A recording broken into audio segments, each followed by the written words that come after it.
Hare Krishna, dear devotees, welcome for today's continuous discussion on Nectar of Devotion, chapter 29. So, I'm so honored to be with all of you here today to do these group studies. Okay. All right. So today, as we understand that we are continuing our discussion on this chapter 29, expressions of love for Krishna. Okay. So, as usual, so before we do that, let's do our invocation prayer to invoke auspiciousness. ओम अज्ञानतिमिरन्धस्य ज्ञानञ्जनशलाकाय चक्षुरुन्मिलितं येन तस्मै श्रीगुरुवे नमः। श्रीचैतन्यमनोभीष्टं स्थापितं येन भूतले स्वयं रूपा कडामयं ददाति स्वपदान्तिकम्। वन्देऽहं श्रीगुरु श्रीयुतपदकमलं श्रीगुरुन् वैष्णवंश्च श्रीरूपं सागरजातं सहगण रघुनाथान्वितं तं सजीवं साद्वैतं सावधूतपरिजनसहितं कृष्ण चैतन्यदेवं श्रीराधाकृष्ण पदं सहगण ललिता श्रीविशाखान्वितंश्च नमो विष्णुपादाय कृष्णपृष्ठाय भूतले श्रीमदि भक्ति वेदांत स्वामिनिति नामिने नमस्ते सरस्वती देवे गौरवाणी प्रचारिणे निर्विशेष शून्यवादी पाशात्य देशतारिणे नमो विष्णुपादाय कृष्णपृष्ठाय भूतले श्रीमदि भक्ति सिद्धांत सरस्वती नामिने श्री वर्षभनाविदे विदयितये कृपाब्दये कृष्ण संबंध विघ्नदायिने प्रभवे नमः माधुर्योज्वल प्रेमाद्य श्रीरूपनुग भक्तिरा श्री गौर करुणा शक्ति विग्रहाय नमोस्तुते नमस्ते गौरवाणी श्री मूर्ताय दीनतारिणे रूपानुग विरुदा पसितांत द्वांतहारिणे नमो गौर किशोराय साक्षात् वैराग्य मूर्तये विप्रलंबर संबोधे पादांबुजाय ते नमः नमो भक्ति विनोदाय सच्चिदानंद नामिने गौर शक्ति स्वरूपाय रूपनुग वरायते गौरवीर्भव भूमे स्तुम निदस सज्जन प्रिया वैष्णव सार्वभौमा श्री जगन्नाथाय ते नमः पंचकल्पतरुभ्यश्च कृपा सिन्धुभ्यः च पतितानां पावनेभ्यो वैष्णवेभ्यो नमो नमः। ओम महावदन्याय कृष्ण प्रेमप्रदायते कृष्णाय कृष्ण चैतन्य नामिने गौरतिसे नमः। पंचतत्त्वात्मकं कृष्णं भक्तरूपस्वरूपकं भक्तावतारं भक्ताख्यं नमामि भक्तशक्तिकं। हे कृष्ण करुणा सिन्धु दीनबन्धु जगत्पदे गोपेश गोपिका कान्त राधा कान्त नमस्तुते ताप्त कांचन गौरांगी राधे वृंदावनेश्वरी वृषभानुस्तुते देवी प्रणमामि हरिप्रिये मुखं करोति वाचालं पंगुं लंघयते गिरिं यत्कृपातमहं वन्दे श्रीगुरुं दीनतारणं परमानन्दमाधवं श्रीचैतन्य ईश्वरम् श्री कृष्ण चैतन्य प्रभु नित्यानंद श्री अद्वैत गदाधर शिव शरि गौरभक्तवृंद हरे कृष्ण कृष्ण कृष्ण हरे हरे हरे राम राम राम हरे हरे हरे कृष्ण कृष्ण कृष्ण हरे हरे हरे राम राम राम हरे हरे हरे कृष्ण कृष्ण कृष्ण हरे हरे हरे राम राम राम हरे हरे हरे कृष्ण कृष्ण कृष्ण हरे हरे हरे राम राम राम हरे हरे ओम नमो भगवते वासुदेवाय ओम नमो भगवते वासुदेवाय ओम नमो भगवते वासुदेवाय नमः ओम विष्णुपादाय कृष्णपृष्ठाय भूतले श्रीमती जयपताक स्वामिनिति नामिने नामाचार्य पदाय नित्याय कृपा प्रदायिने गौरकथ दामदाय नगरग्रामदर्शिनि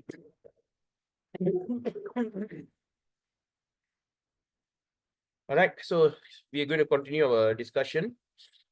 Okay, yesterday we have discussed very nicely disappointment. All right, there's a 33 varieties of Vyabichari Bhava. Vyabichari. Okay, what is Vyabichari means? First of all, the expression. All right, the symptom that express overwhelming ecstasy. Not ordinary ecstasy, but overwhelming ecstasy. We call that as Vyabichari Bhava, and they are counted into 33 varieties. Okay, so we have spoken yesterday, we discussed about the first one, disappointment. All right, so disappointment, and now today we're going to continue discussion on lamentation. Okay, so let's start. Oh my God. Always when we do discussion, there's one particular pigeon will simply sit here. When I chase also, the flow won't fly away. Maybe he came to hear some Krishna Katha. All right, who knows what soul is that? Just came to hear some Krishna Katha. You know, when we do this discussion, and at the same time, when we chant Hare Krishna, it's not only that we are benefiting, but 500 meters in circumference, everyone benefited. Everyone is benefit from this discussion and also chanting. Okay, let's start our program.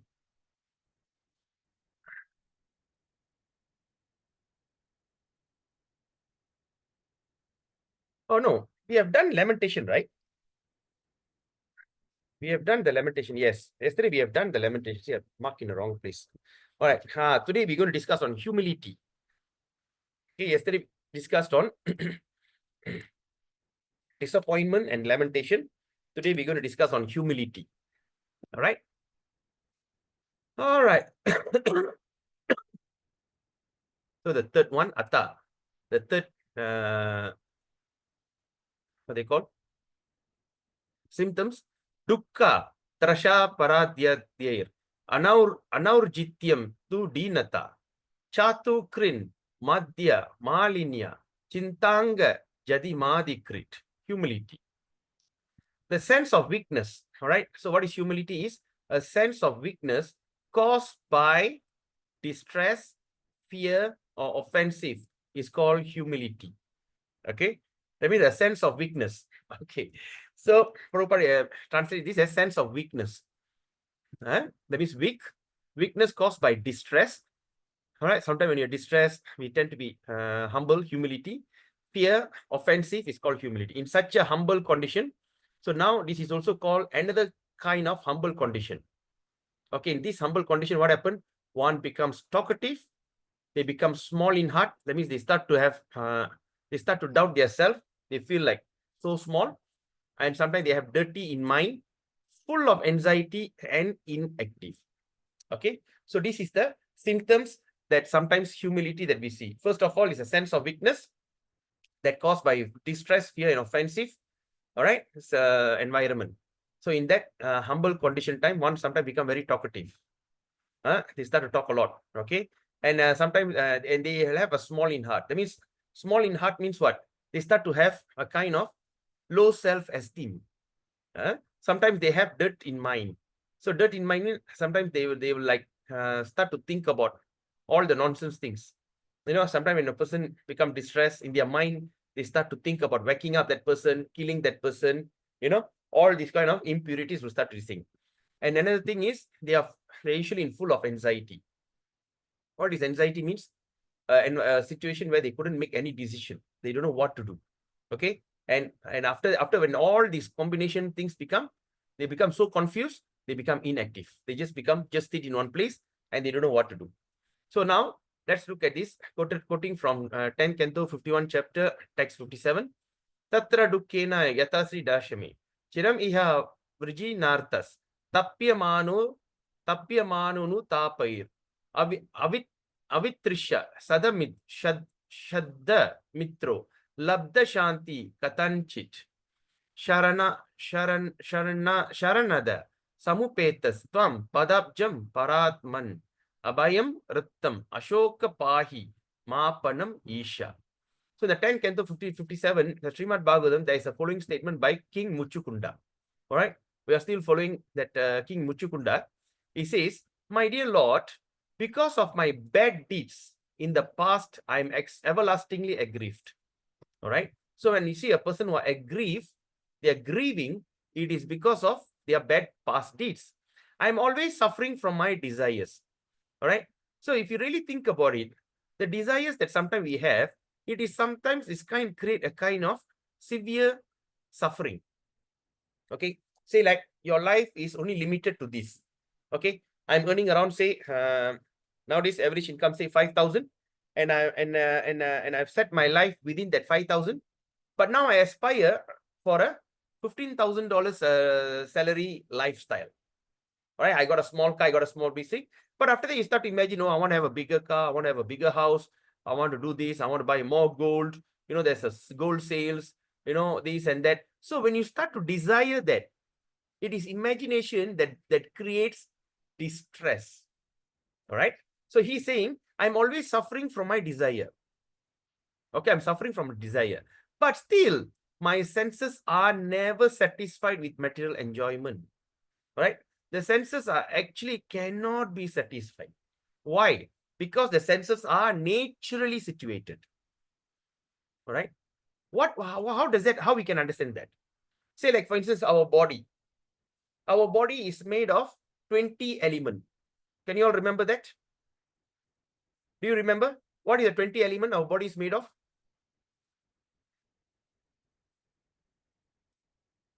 Anyone can help me on that? What our body is made of? Gross body. Made of what? Earth, water, fire, All right. That is the element. 5 element. Yeah. Then what else? Then the others were mind, intelligence, false ego. No, that is your subtle. I'm talking about gross body. Your senses, Prabhu. Your 5 sense senses. of What else? sense of touch, sense of smell, sense of sight, sense of hearing, and the sense objects, the working senses. Working senses, yes. Yeah, and then your knowledge senses. Knowledge acquiring senses, correct. So we have our body is made of 5 elements, right? Air, water, ether. We have 5 senses: eye, nose, throat, eye, nose, hair, this thing, right? Then we have a 5 working senses: eyes. We learn from your eyes. We learn from smelling. We learn from tasting, like that. 5 working knowledge acquiring. And number 4 is we have 5 working senses.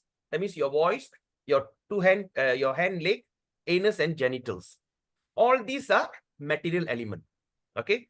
But now, where are we situated? Where are we actually situated? All right. Say, like, for instance,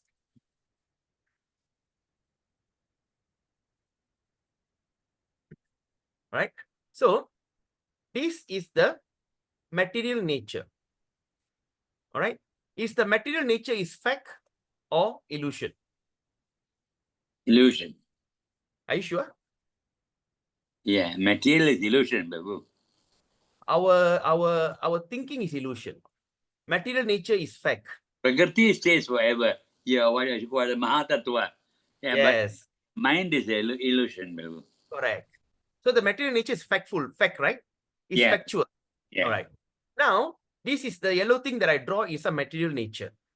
And now you are, and you have derived all that element from this thing. And this is your material body, gross body. Can you see the light yellow? Can you all see the light yellow? Yeah, we can see. You can see, right? Yeah. Now, naturally,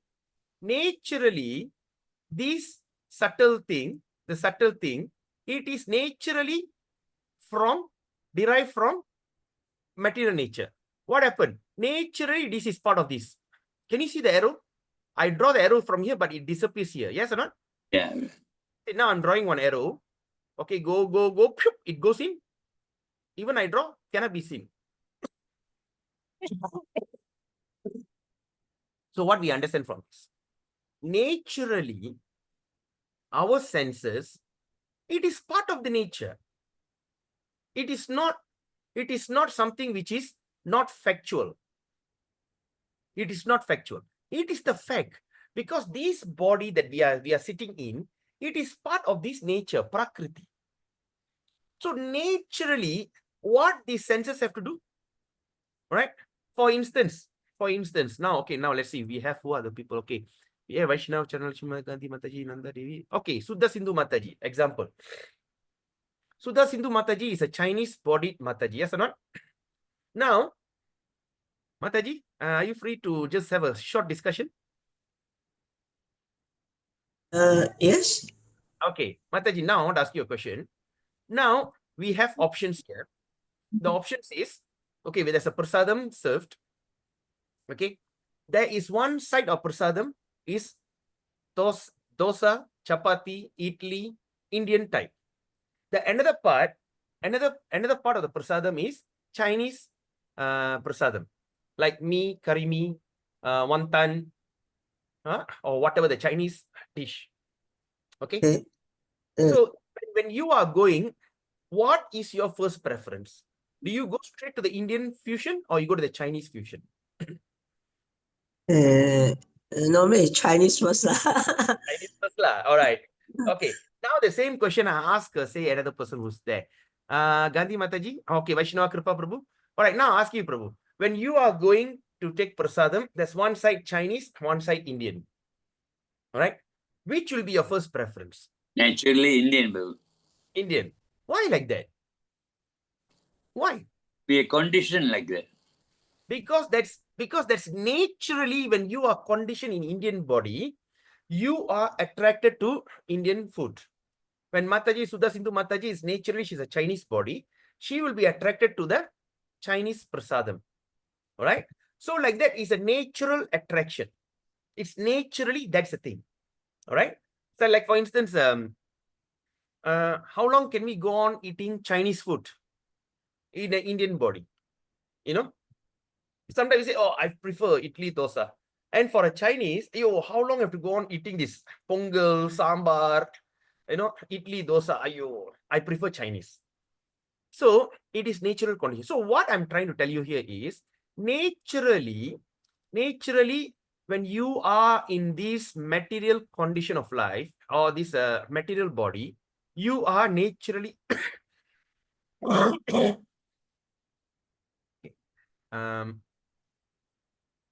why is it too big?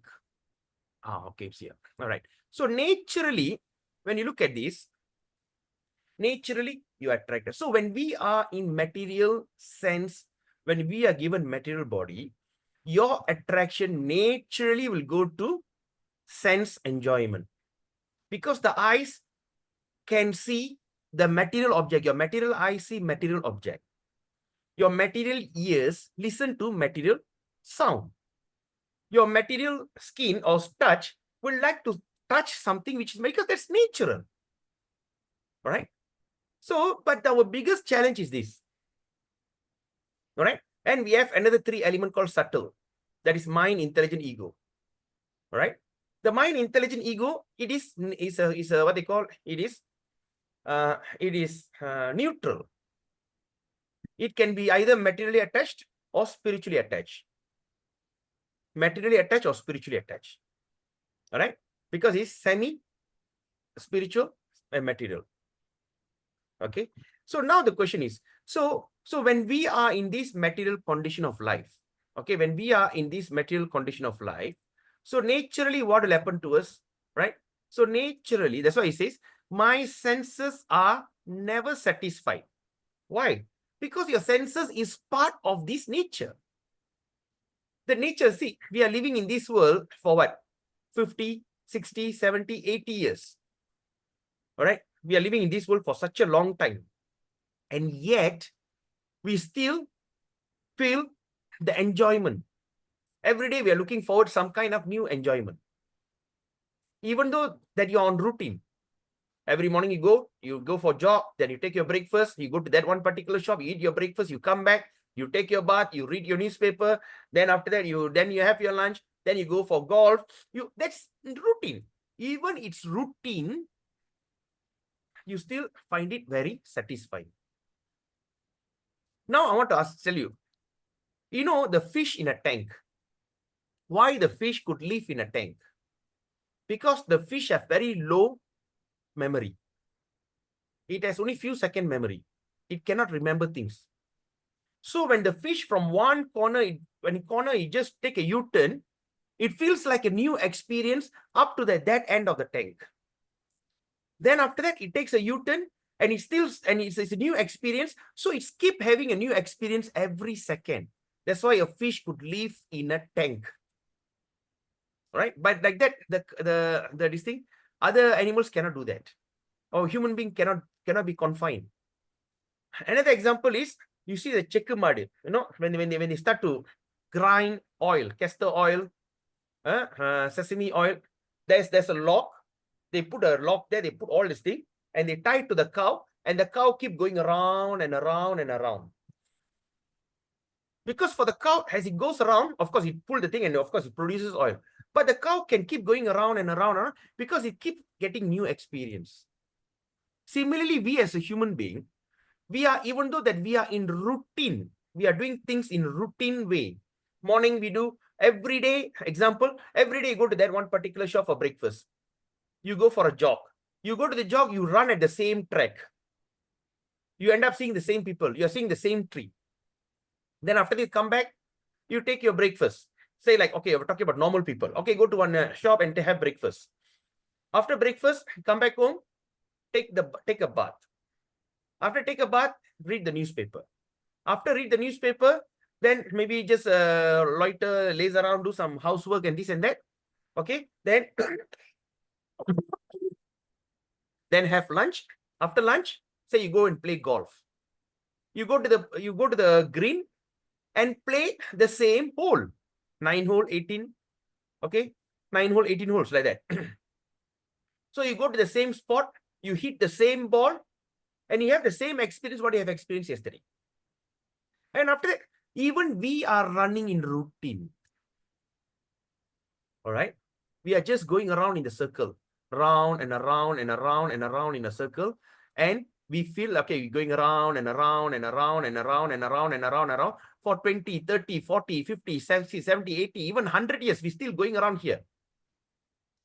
So going around and still feeling satisfied, that is called hallucination. And this is called Maya. That means you are entangled in your routine. So while we are doing that, at one particular moment, somehow or other, you start to stop and says, hey, what is happening with you? And while you're going around, pop, you try to break away. And where are you breaking away? You are breaking away from your 5 senses, your 20 element in your body. You know, you're breaking away from everything. You're trying to be different. So that is why. So sometimes, because this is the things why I'm talking about this, because when you look at it, I'm suffering with my desire, I'm still not happy, this and that, that is going to be a standard statement in Srimad Bhagavatam. When you're going to starting from Queen Kunti, she's telling, give me more and more pain, give me more and more suffering. All right? The more I suffer, I can remember you. The more I suffer, I know I'm out of this, I won't be born again. All right, because you're the supreme personality. I cannot control my mind. Then after that, you go to Bhishmadev. The same story again. I know that you are this. I simply irritate you. So I have to trigger your anger. So I can enjoy your I can get your darshan. And this material is not a good place. Advising the Pandavas. Then after that, you go. Then you go. The entire 9 chapters will be talking about it. I'm suffering. I'm going around this circle. Merry-go-round, go around.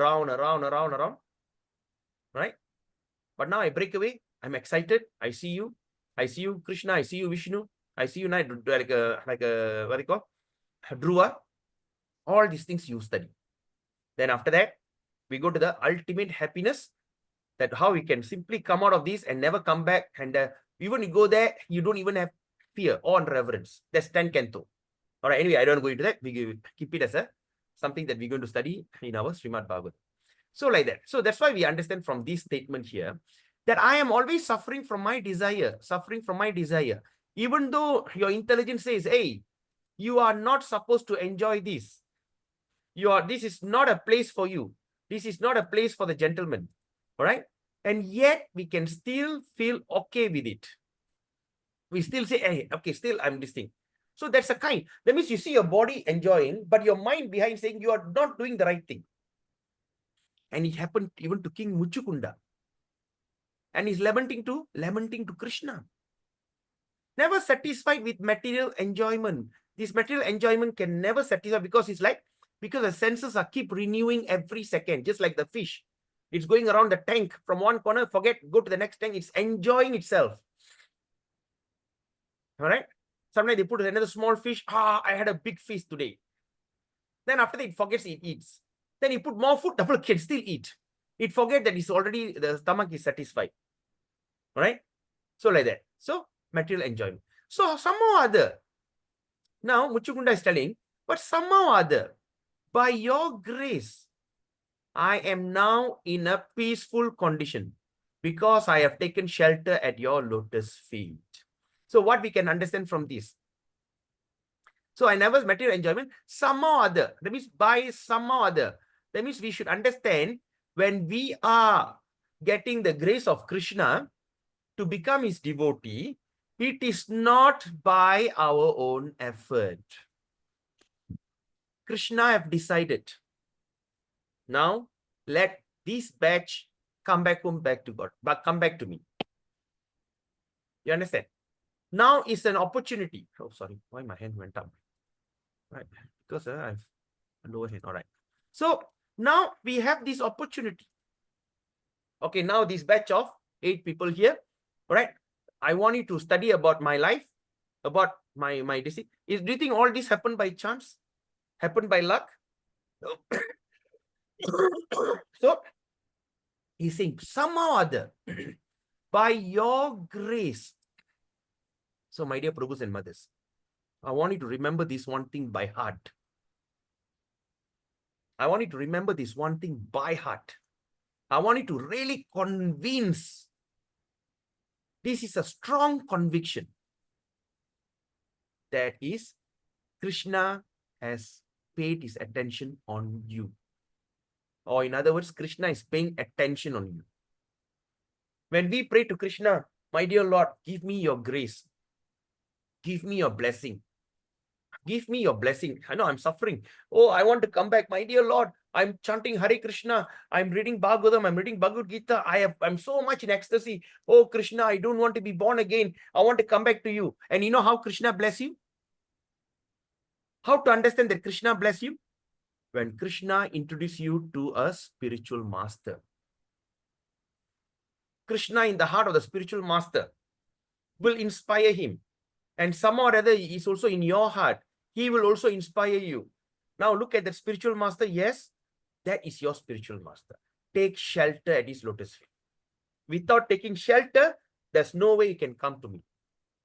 A story from Ramanujacharya. I have repeated this story many times. Of course, now we have new devotees who have joined, like Sudha Sindhu Mataji. I don't think so she knows this story.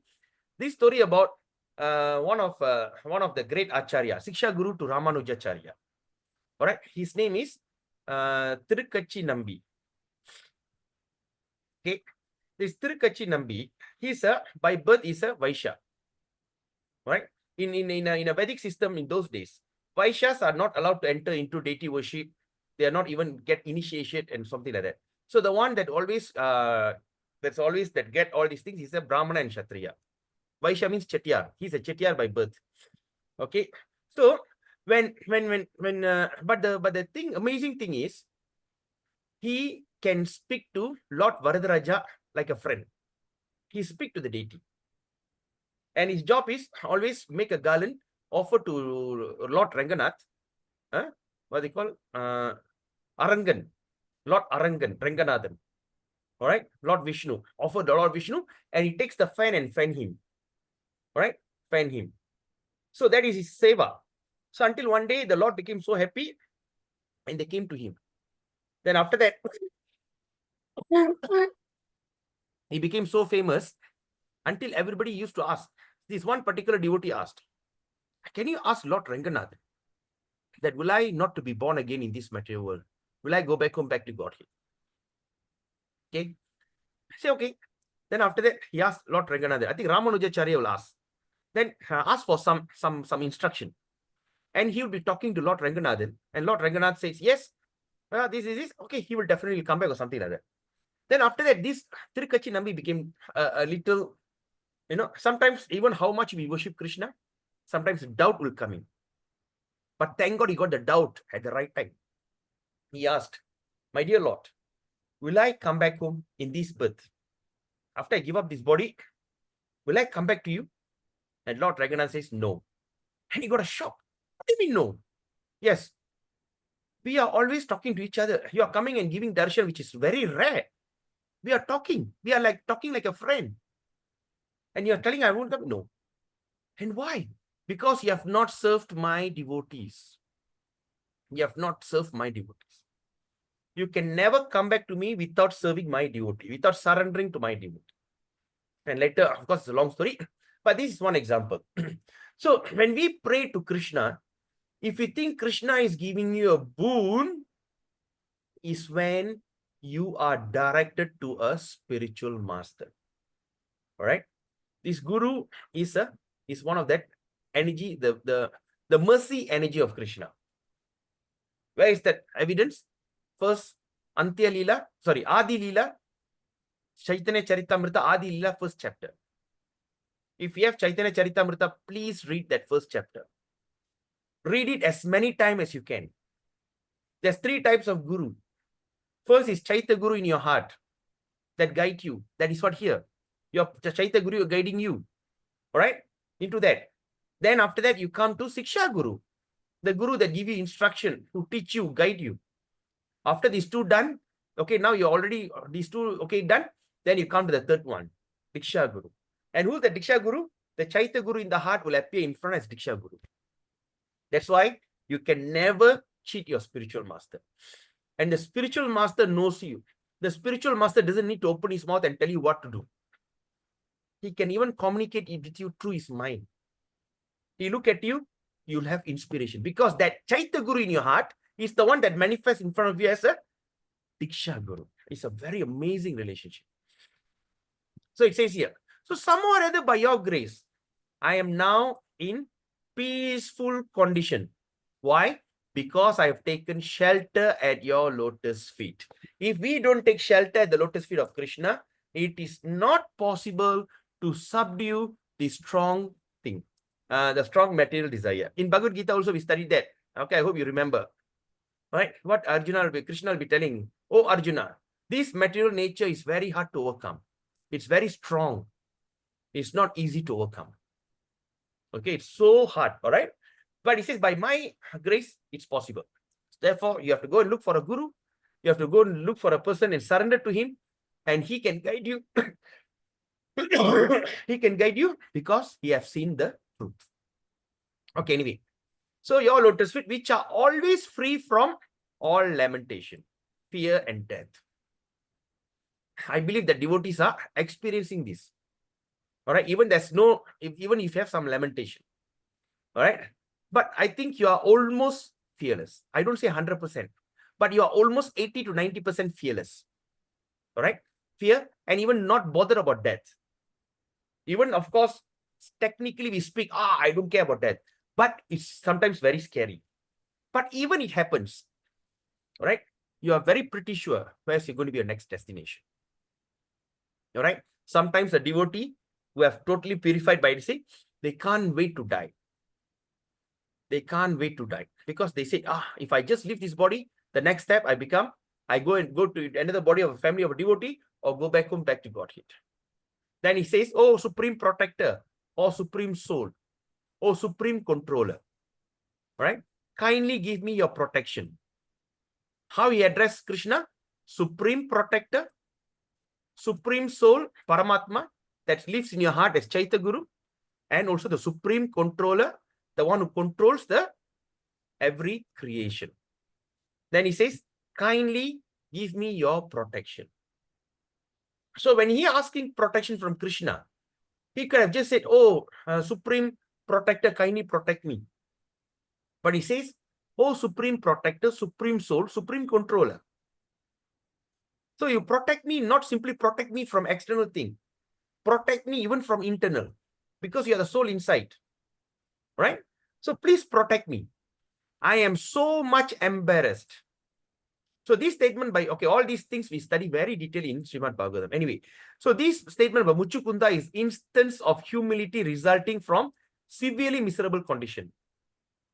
So Muchukunda is an instance of humility resulting from severely miserable condition of material existence. Because in this material world, of course, you all have experiencing nothing is matter. After all, nothing matters. Trashena yata pratame abhidravati mam isha sharas tapta yasho vibo tapta yaso vibo kamang dahatu mang nata mame garba nipatyatam.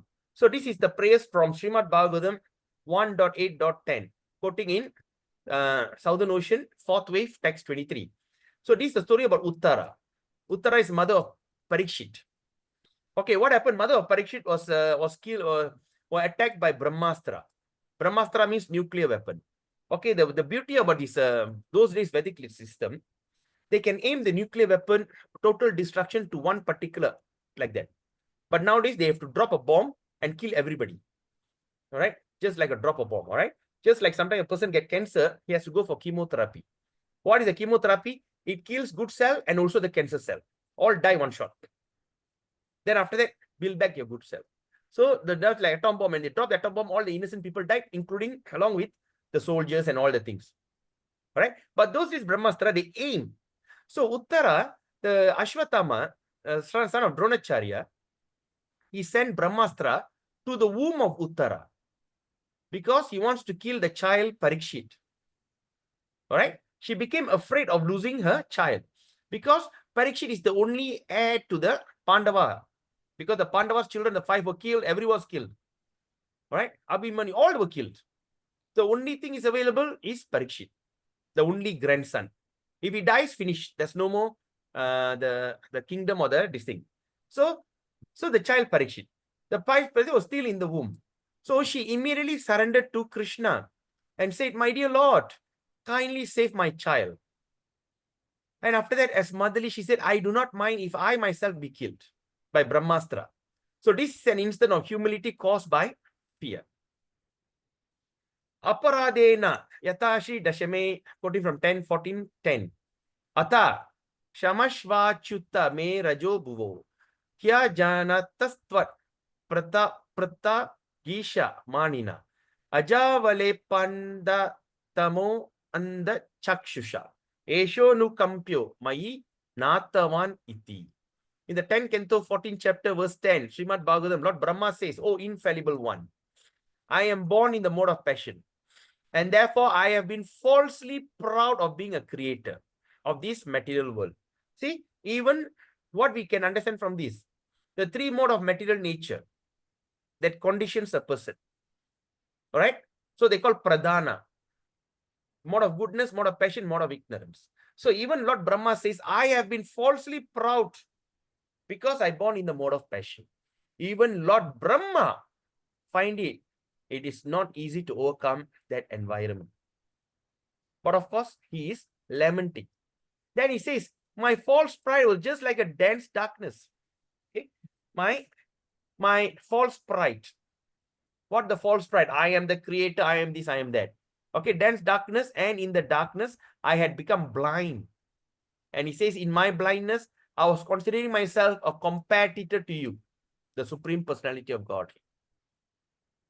Sometimes we also do that, right? Or we have seen people, right? A person who are very poor, at first, they come to the temple, they become so humble and meek.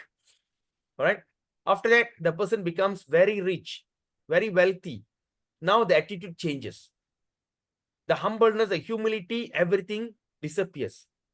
He knows, I have to come to the temple as a servant. But after the flood, like, in Tamil, we call Tidir Panakaran. Nithu Molanja Kala. Okay, Tidir Panakaran. So when the sudden rich people suddenly come, they have this thing. So they become blind. They become blind in their excitement. And that excitement from false identification. Where the identification falls anyway? Because of pride. All right? Because I have experienced that before. I have experienced, I'm not sure about this, but I have experienced that. When I became a millionaire, age of 27, when I drive around, when I look at a property, affordable, I can own it. When someone's come at the side with another big car, affordable, I can own that car.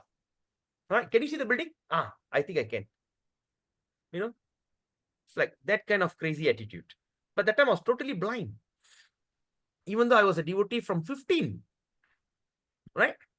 When no, I've not seen such a richness. My turnover per day, extreme. Right? Until they just go call that agent. Can you see the property here? Bye. Then suddenly people say, then I said, all the rich people must learn how to play golf.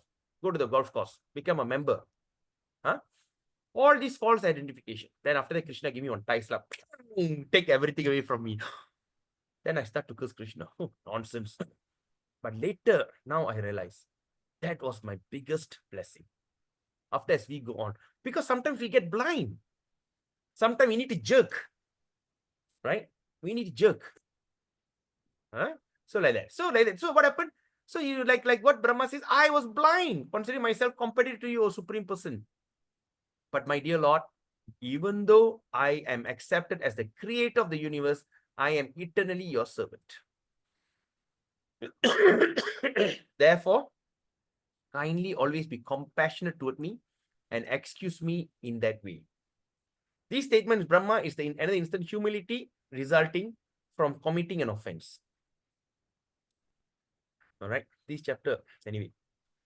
Adya sabdena lajayapi yata tatraiva ma man manayang bo krittastvam tu nanda gopa shutang priyam janimonga vraja slagyam dehi vishangshi vepita. Sometimes there's a humility due to shyness. Example, when Krishna stole all the garments from the gopis when they were bathing in the river. For them, they begged Krishna not to commit this injustice for them. All right? All the gopis were swimming or bathing in the river, and Krishna will take all their clothes away. Right? And the gopi addressing this, dear Krishna, we know that you are the son of Nanda Maharaj, and you are the most beloved of all Vrindavan. And you are very much loved to us also. But why are you giving us this trouble? Kindly return our garment. Just see how we are trembling of severe cold. Okay, because they are all bathing nude. All right, and they were waiting. And Krishna took the thing and sitting on the tree branch. Hey, I've taken your clothes. And they're hiding their chastity and they're all trembling in cold. So now this humility was due to their shyness from being naked before Krishna. All right, okay. And why this story? It's story that you cannot miss in 10th canto. We'll study that as we go on. Okay. Now, the fourth one, the fourth situation, Ata Mlanihi. Right? Oja samatmakam dehe bala pushti kri asyatu kya shayachang adi ratyadaya glanir nishpranata mata kampanga jadya vaivarnya karshadrik brahmanadi krit. Guilt. The next one we are going to discuss on guilt. When a person blame himself for commenting an inappropriate action, all right? When he start to blame himself for inappropriate action, this is called as guilt. So tatra shamena yata agurnan mani valayojvala prakoshta goshtantar madhuripu kirti narti taushti lolakshi dadi kalashang vilodayanti krishnaya klama bara nishpraha babuva. One day, Srimati Radharani was churning yogurt for Krishna. At that time, the jewel bangle in her hand was circling around, and she was also chanting the holy name of Krishna. All right, she was having a bangle, when she started, okay, it was keep going around. All of a sudden, she thought, I am chanting the holy name of Krishna, and my superiors, my mother-in-law, and my sister-in-law may hear me. Jatila Kutila. Another beautiful story about mother-in-law and sister-in-law. Jatila Kutila. Okay. By this thought, Radharani became over anxious. This is an instant of feeling guilty because of devotion to Krishna. Okay. A very, very beautiful pastime. All right. Jatila Kutila. Anyway, it's going to be very beautiful. Yatava Gumpitum nirupamang vanasrajam charu pushpa patalang vichinvati durgame klama baradi durbala kanena kshanam abun murgekshana. One day, the beautiful Srimati Radharani entered into the forest to collect some flowers to prepare garland for Krishna. And while she was collecting the flower, she became afraid that someone might see her. Okay. And she felt some fatigue and weakness, tired. This is an instant guilt feeling caused by labor for Krishna. Right?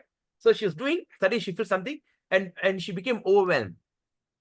Sometimes we as a devotee, sometimes we become so fatigued and tired. Right? Work the whole day. Alright, say after first we do Janmashtami. From morning, fasting. Then after that we cooking, decorating, preparing for a big festival. Huge festival. Alright, after the whole festival, alright, until midnight, you break your fast, you eat something. Right? Then after that, you are extremely tired. Next day is Prabhupada Vyasa Puja. Alama. Wake up again. Mangalarti. I slept at 2 o'clock. How to wake up at 4 o'clock? So some or other, you try to wake up. Open your eyes. Oh my God, it's 8 a.m. I missed Mangalarti on such a beautiful Prabhupada appearance day. This is what he says. Feeling guilty because of the labor of Krishna. Next time when you have that, you understand this is one of the symptoms that you are experiencing. Adina yata sarasa vyati karena vihina shina jivana tarotchala hangsa madhavadya virahena tavamba shushyati sma sarasi suchi neva radya yatta rasa sudakare ati prayatnena ratanta tantanta Krishnena talpavaro pita sa alambya tasyeva karankarena joshna kritanandam alindam apa. There's a statement of Rasa Sudakara.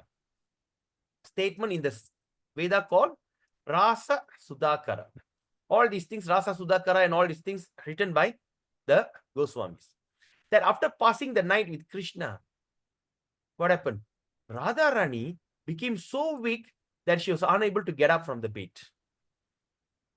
So when Krishna took an end to help her, Radharani felt guilty about having passed the night without him. Right? So this is another thing. But this kind of things, how this? In which Vedas is mentioned? Is it mentioned in any of the 4 Vedas? Rig, Yajur, Sama, Atharva, Mahabharata, Ramayana? Huh? What is it?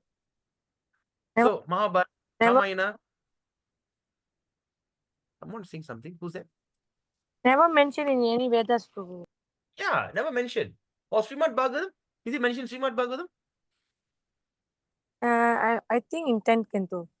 No, it's not even mentioned there. Okay. But how and how this thing came up with? Who came up with this idea? Who came up with this idea?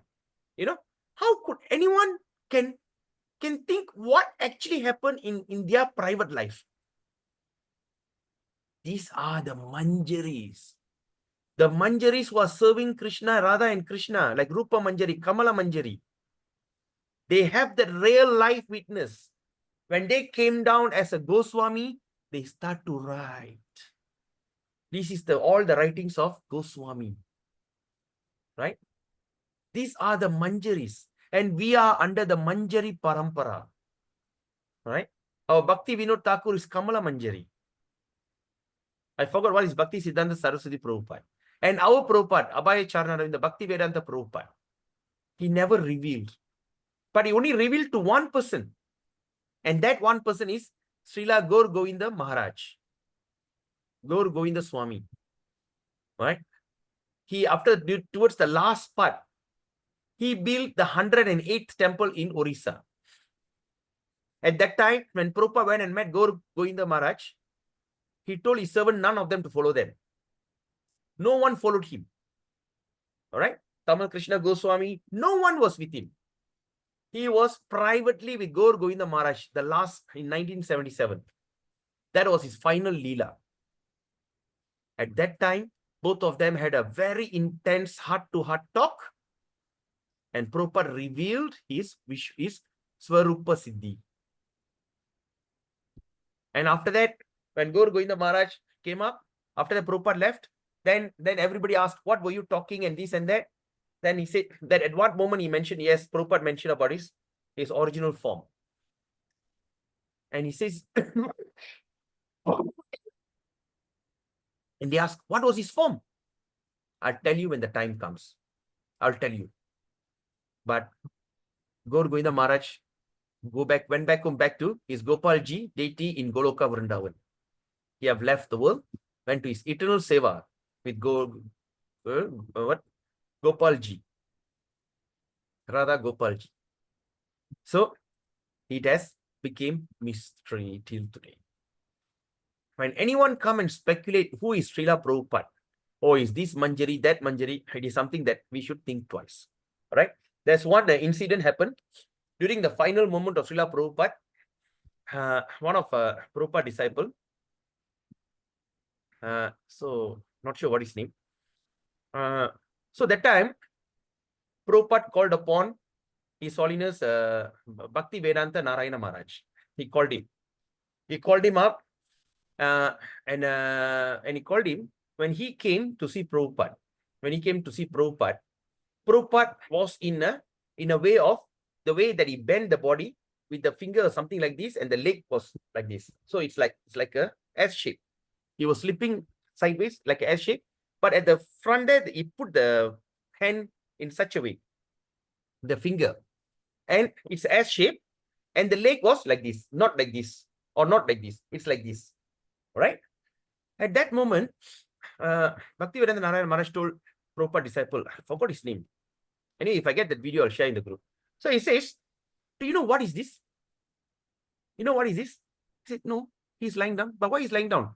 That means this is the mudra. That means now Prabhupada is dancing. The dancing mudra. This is how the gopis dance with Krishna. Now Prabhupada is showing that kind of symptoms. So, and that's the only evidence. But no one mentioned who is Prabhupada.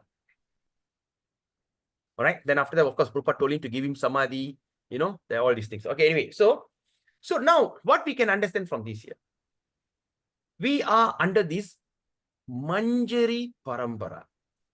As a Manjari Parambara, they simply don't care about their self and their body. They just go all out. Like the Manjari, the gopis curse Brahma. Oh, foolish Brahma. Why did you create the eyelid? Even they find it that open and close eyes, a few split second, also a big burden. Big burden. Just even imagine closing and opening eyes. So not a big deal, right? But he says, oh, you Brahma, what kind of creator? Why did you create the eyelid? Just a split second of closing my eyes and opening is feel like so stressful. So they don't care about themselves. They are selfless.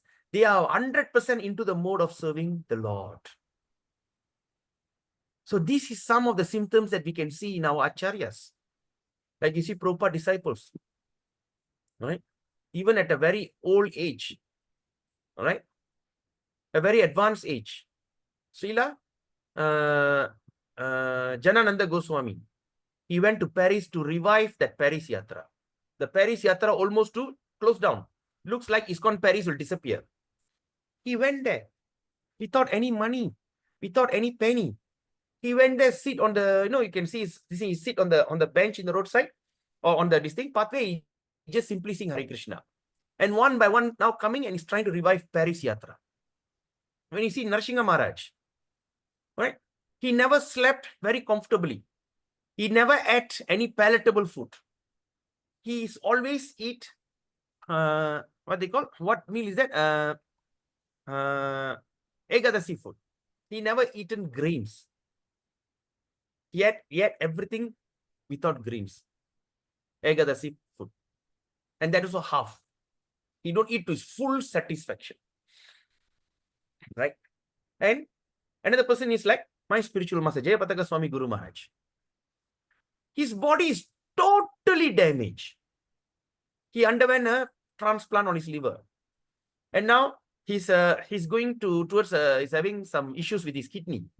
All right? He's on dialysis. All right? He find it this dialysis and all these conditions are so troublesome. Why it's troublesome? Because it's not helping him in his sadhan bhakti. He's not helping him to work on his seva. He have taken a vow to Prabhupada. And they do things blindly. That is what Manjari and Gopis is all about. When the senior Manjari says something, the junior Gopis or junior Manjari, we will study that. If we get a chance, if we can get a chance to go into some kind of detailed studies in the future, we will do that. If you have a chance, if you go to India, I just ask you to do one thing. Go to India, especially if you go to Chennai, buy the entire collection of Banu Maharaj book. Banu Maharaj have translated everything into English. You must have that book. Madhurya Kadambini. Every sannyasi want to accept sannyas in sannyas college, they study Madhurya Kadambini. Another book is Jaiva Dharma. All these things, you can go into these details. Anyway, I don't go into that detail now. But what I'm trying to tell you here is this. So we are in this Manjari Parampara. Huh? You see the way that our spiritual masters sacrificing their life just to follow Prabhupada's instruction. You know, just to follow Prabhupada's instruction. They have sacrificed their whole comfortable life. Even they are extremely sick, in an extremely horrible condition. When Saki Champakalata Mataji, the husband, Saswata Prabhu, was sharing with me certain things, because they were one of the personal servant of Jayapataka Swami Guru Maharaj. When they tell me some of their things that the Guru Maharaj goes through, my God, outwardly we cannot see. Like what happened in Penang? He was like, Hare Krishna. No, he was talking like so softly because he underwent the colic pain. But suddenly when he started to scream, Gauranga, as though nothing happened to him. Before they was talking, he was coughing. But suddenly he screamed, Gauranga. So what I'm trying to tell, we are under this Manjari Parampara. And please, remember this, my dear Prabhus and mothers. Look at yourself in the mirror. After the class, go and look at yourself in the mirror. Look deep into your eyes and tell yourself that you are the most fortunate one in the entire creation. We are not talking about this one bubble universe. From Lord Vishnu, there's millions of universe came out. Millions of bubble, there are millions and trillions of universe. There are millions and trillions of Brahma. We study that in 10 Canto Bhagavatam. Right? There's Brahma with 4 heads, there's Brahma with 100 heads, there's Brahma with 10,000 heads, that Brahma with 1 million heads, all will appear in front of Krishna. So our Brahma with 4-headed Brahma will get a shock. Oh, Brahma, I am so tiny. So many Brahmas with millions of heads are there. So look at yourself and tell yourself that you are so fortunate. It is not an ordinary fortune. It is extreme fortune. You can never exchange your fortune. Do you know if you even fall in this state? I don't want to go into that. Okay. We are not going to do that. Okay, anyway, come on. Okay, joke.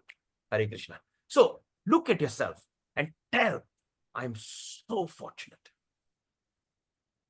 And who is, I am under which parampara now? Gaudiya Madhva. Brahma Madhva. Gaudiya parampara. Right? And who is the proponent of our this thing? Lord Chaitanya Mahaprabhu just appeared 500 years ago. Can you imagine? Imagine if you are here, you're talking about someone who born 10,000 years ago, like what? Like in Christianity, 2025. 2025 years ago, Jesus was born. Muhammad was born in 1,400, 1,500 years ago. All right? Which is far away. But we are just 50 decades before. Right? Just 50 decades. And we are under the direct impact of Lord Chaitanya's prediction. One day, my commander-in-chief, Senadipati Bhakta, will take the holy name to every town and village around the world and deliver the whole world from nations' ignorance. And it's just our grandfather. We just Prabhupada, our guru, and us. It is just like, but our grandfather, we have a direct impact. All right? We are not talking about, my Prabhupada's disciples. Oh, the Prabhupada was around 15 generation before, 7 generation, 5 generation. No, just 2 generation back. And we are having a direct excitement impact through our spiritual master. What actually Prabhupada wanted. Prabhupada wants all of us to go back home, back to Godhead. He wants to fulfill the desire of Bhakti Vinod Thakur. He have sacrificed his life for under the instruction of Bhakti Siddhanta Saraswati Prabhupada. All of them are great Manjaris. Then after that, Chaitanya Mahaprabhu sent all the great. Before that, all the Manjaris came. They start to create these books. Madhurya Kadambini, Nectar of Devotion, Bhakti Rasamrita Sindhu, what they call? Nectar of Instruction, Upadeshamrita, right? Then we talk about, then what else? Bhajana Rahasya by Bhakti Vinod Thakur. Then Bhakti Rasamrita Sindhu Bindu by Vishwanath Chakravarti Thakur. So like that, this Madhurya Kadambini, Mana Shiksha, another fantastic book by Bhakti Vinod Thakur. Bhakti Aloka that we all have studied before by Bhakti Vinod Thakur. All the Acharyas Manjaris came. They prepared all these things. How from an extreme fallen condition, we can achieve the highest level of prema bhakti. What are the step by step? All these things were given to us. Everything was given to us. Right? Now, after all these acharyas, all the Vishwanath Chakravarti Thakur, the 6 Goswamis, Lokanath, what they call, Jayadev Goswami, then who else? Lokanath Swami, Lokanath, what is the name? All the acharyas. Suddenly I can't remember any of them. Why? Krishna. What is another great acharya? Okay, anyway, so all these things came down prepared. The Manjaris came down and gave their own testimony. Look here, this is what Krishna does. When Radharani became so tired, all right, Krishna just said, oh, you are so sleepy, never mind, take care. He went off. And after that, Radharani feel guilty. Oh my God, I should have waken up early. Oh, what happened to their internal, their romantic, even their most confidential? Who have seen that? The Manjaris. They come down, they write. Prepare. As we mature in our sadhana bhakti, all these things one by one will be start revealing to us. When we get revealed from all this, we start to go to the next level. Initially, we can be a very passionate devotee. Yes, do Sankirtan, distribute books, this and that. But as we go on, what happened now? We have increased our japa from 16 to 32, 64 to 100. And we are becoming more and more. We want to taste the nectar of devotion. So we are improving. Then, after all these things created, then the first 7th Goswami, the 6th Goswami, the 7th Goswami, Bhakti Vinod Thakur, he translated all the books into English and Bengali. He found the Chaitanya Charitamrita. The Chaitanya Charitamrita actually was lost. He went everywhere to look for it. Then he compiled it. He immediately translated, document and translated. Document the books. And after that, he discovered the place of Mayapur. This is the place where Lord Chaitanya was born. He discovered Chaitanya was the place of birth. He saw that vision. From the house, he saw the vision. Suddenly he saw people were dancing. There's a yellow bright light and everything. And he asked his son, Bimala Prasad, my son, do you see what I see? He saw, yes, father. Yes. Again, my son, do you see what I see? Yes, father. Then he asked, what did you see? I see yellow light. I see there's a festival, there's something. Yes, confirm. And he found that place. That's Mayapur today. After that, he saw another vision. The vision of Goswami. Goswami sacrificed their life. They were big pandits. They were ministers in the Akbar, one Muslim rulers' court. They were having one boat full of gold coin. They were so rich, they gave up everything. You see one of the Leela of them. Even he was wearing a very nice chadar. Chaitanya Mahaprabhu sees. Then the Rupa Goswami, Sanatana Goswami, he understands. Okay, maybe not one. He took the chadar, gave to one guy, and took his torn chadar. This kind of chadar. He took the torn one and put it on that and came in front of Lord Chaitanya. Lord Chaitanya was very happy. Yes. Say, give up all opulence. Dedicate for this.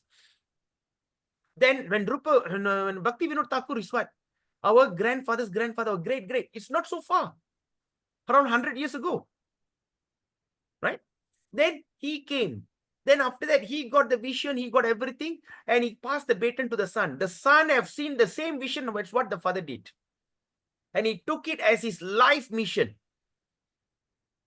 And Bhaktivinoda Thakur broke all the rules, the orthodox rules in so-called Hindus. High caste, low caste, untouchable, worshipable, all this nonsense he threw away. And he came out with the symptom. He says, look here, if you are low caste, if you are untouchable, that means if you take alcohol, if you eat meat, this is the two symptoms that you are untouchable. You can born even in an untouchable family. Okay, what are the untouchable family? Like pariahs, like chaklis, chandalas, dog eaters. It doesn't matter in which family you're born. But if you come and take a proper guidance, go for a proper cleanliness, and you accept the guru and all this, then you are considered beyond. Even a son of a low born can be like, what is the example? We are talking about this kind of caste. But let's look at the people who don't even caste, outcast. Who are the outcasts? Like the hunters. Hunters are considered the most because they're semi-human. They cannot live in a community. They only can live in the jungle. And what they eat, they only eat meat. Doesn't matter any animal they kill. Like sometime when we meat eater, I think I don't take beef. Oh, I don't take this, what they call Bhava, what they call udumbu, what they call Bhava in English, monitor lizard. Oh, I don't eat that. But the Aborigines, they eat everything. They will even take the worms and start eating. Because they are semi-human. They are animal and human mix. The lowest among the 400,000 hierarchy. But this Murgari was killing all the animal halfway. And when what they call Narada Muni came there, and he started to see why these animals all half dead. And he called the Murgari, come here, hunter. What have you done? Oh, I've taken so much of pleasure seeing them half dead. He said, really? You know, you are doing such a heavy karma, you know. He said, that's my job. Oh, but you're going to go to hell for this. And suddenly he got a vision, all that animal he killed come back to kill him or something like that. He got scared. He said, what should I do? Give up this. If I give up this, throw your bow and arrow. And this is my source of my food. If I don't do this, how am I supposed to maintain my family? We need to eat. Krishna will take care. The elephant, even the worm, every living entity, they somehow or other fed by the Lord. You think the Lord can't feed you? Yes, give up. He threw away his bow and arrow. He threw away all. He broke his bow and arrow. He gave up everything. And he what is his name? Narada Muni initiates him. Initiates him into the chanting. And he starts chanting Hare Krishna, Krishna Krishna, Hare Hare. Hare Ram, Ram Ram, Hare Hare, Hare Krishna, Krishna Krishna, Hare Hare, Hare Ram, Ram, Hare Hare. After some time, Narada Muni came with his best friend. What is his name? Parvara Muni. What is it? What is Lord Narada's best friend? What Purvasa, Parvara, Parvasa Muni. Can anyone help me on this? Do you know who is Purva? I mean, Parvata Muni. Parvata Muni. Parvata, huh? Yeah. Okay. He came with Parvata Muni. He says, come, my dear friend, let's go and see my disciple. Say, eh? Then why are you going to enter? Oh, this disciple is a hunter. Ah, really? You even delivered the hunter? Yes, come, follow. When Narada Muni and Parvata Muni come and appear in front of Murgari, Murgari immediately got up with so much of ecstasy to see his spiritual master. He'll run after Murgari. When he runs after the Murgari, and he was running, didn't run straight. He ran left, right. He ran in a very awkward way. Parvata Muni was thinking, what is wrong with this guy? Why you should just walk this way? Why you just jump here, jump there, you know? Like ting tong, like that, like playing, you know, the chess game. What is wrong with this guy? Then he came, oh, spiritual master Guru Maharaj, please welcome. Then he says, then Parvata Muni said, why are you jumping left and right? Why can't he just come straight? Why it's so unique, you know, so weird? He says, no, my dear Lord. When I came, I saw that some ants were crawling at the bottom. So I don't want to crush them. So I just, to avoid them, I'm running. And Parvata Muni was so surprised. A man whose lifestyle is killing animal. And today, he became a great sadhu. Doesn't even want to kill even an ant. After that, all the villagers will supply him so much of food, so much of grain until he need to reject them. Say, come, no, enough. Suddenly you got enough rice. Suddenly one fellow bring one sack of rice. Sadhu, please accept it. No, please take it away. I got enough. Please don't bring anything. Krishna supplied. And he supplied in abundance. Right? So even a Mrigari which is out of the caste system can go to the highest level of sadhan bhakti. And Bhakti Vinod Thakur broke that taboo. Look here. No one is there. And Bhakti Siddhanta Saraswati Prabhupada, he came and he created a revolution in Gaudiya Sampradaya. He started 64 Math around India. And he was thinking, who will be my disciple? At last, when he found our Prabhupada, then he knows this is the boy who can do it. Anyway, so what are the revolution he did? Right? First, in this history of Gaudiya Math, Gaudiya Vaishnava Parampara, he was first to accept sannyas. No one after Chaitanya Mahaprabhu was a sannyasi. But he is the first to accept sannyasi. Because in the Gaudiya Vaishnava Parampara, the highest level they become Babaji. Because the Prema Bhakti will make you a Babaji. What is Babaji means? Babaji means you don't care about your external self. You are just merged in chanting the Hare Krishna, Krishna Krishna, Hare Hare, Hare Rama, Rama Rama, Hare Hare, and you're in great ecstasy. You have no mood for anything else. But now there is a prediction of Lord Chaitanya Mahaprabhu. This Hare Krishna movement is going to spread all over the world. So when the thing is going to spread all over the world, if all his disciples, including Bhakti Siddhanta Saraswati Prabhupada, become Babaji, what's going to happen? What's going to happen if everybody become Babaji? Everybody will build their own bhajan kutir, will sit there. Nobody wants to go out and preach. Nobody wants to go and do Sankirtan. But we need to preach. We need to spread. There's a prediction. Lord Chaitanya says so. Bhakti Vinod Thakur envisioned. He envisioned in the street of Mayapur. The German, the Russian. All right. You see the Russians, the Bengali, and the German, all were carrying what they call a banner. And all start to sing Jai Sachidanand, Jai Sachidanandan, Jai Sachidanandan.